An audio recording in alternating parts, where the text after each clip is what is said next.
Sierra Leone is a corridor when animals are imported from Mali. It comes through Sierra Leone to Liberia. Those are corridors, not that we import from them.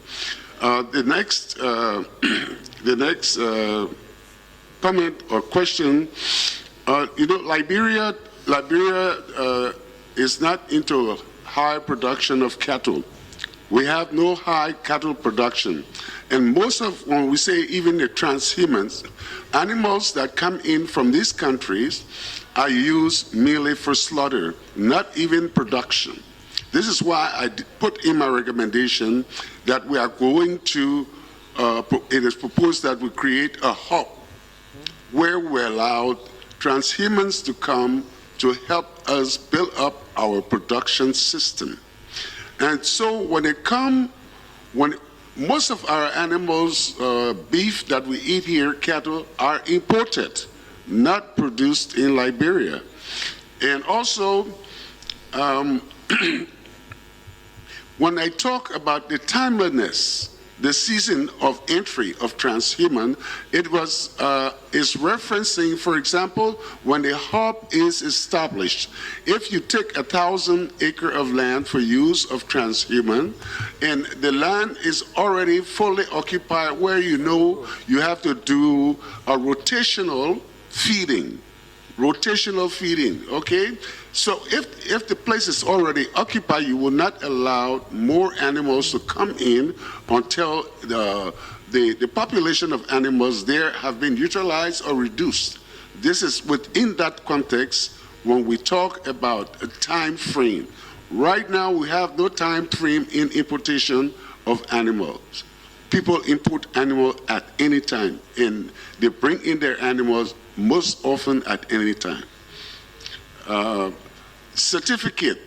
When it comes to veterinary certificate or import permit, this is a regulation under the global health security agenda, of which the whole world is obligated to go by. This is to avoid the introduction of malicious items, disease, or what into another country. So we cannot escape that. But there is a thought that came when a parliamentarian said that a villager coming from a nearby town, yes, of course, there are traditional chiefs. And I'm sure at every border post, there are animal health practitioners or quarantine inspectors. So these chiefs could give traditional certificate. It will be accepted. This is ECOWAS. It doesn't have, you don't have to go all the way to the city to get a passport from your foreign affairs. That's not what it means, but some identity that will identify your passage, and also a certificate from your country of origin that is bringing in these animals. So that's a global health security agenda. We cannot do without that. Someone asked on validation, a process of this draft law.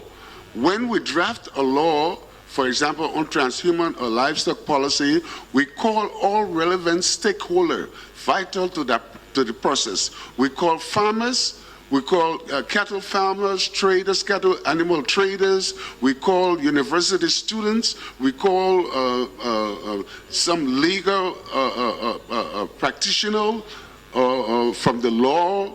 We call all these stakeholders together to do the validation, so that when the documents are validated, cross-section of interest have their input and satisfaction. It is during this validation of these laws or document that you have counter-fighting, and then we harmonize and agree that it will be it's not an individual decision. It never that way. The last he asked on the recruitment process. Recruitment process, because you're talking about interacting with farmers and livestock officer farmers, community animal health workers. There's one set of recruitment we do, which we call centennial community animal health workers. These are livestock farmers, livestock owners in the various counties. We bring them together and train them, because in the rural area, to get alert for incident, disease, or transboundary, whatever problem, you need to use those people who have a livestock or experience in livestock to trickle this information up to central units. So we do recruitment from the grassroots, and then we go to, for example, if we say livestock officer, you have to be an AA background in science or something like that after high school, or a BSc before you can, become a livestock officer, and then you will be trained. You will have to go under training, either external or internal. You start internally before going externally, and these how you call it, we validate the applicants who want to be livestock officer or who want to be a community animal health worker.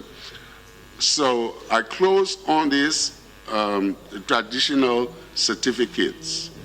So if in our community, if we don't have passport or laissez-passer, our traditional chiefs and elder can give us something that we can show at the border as an identity.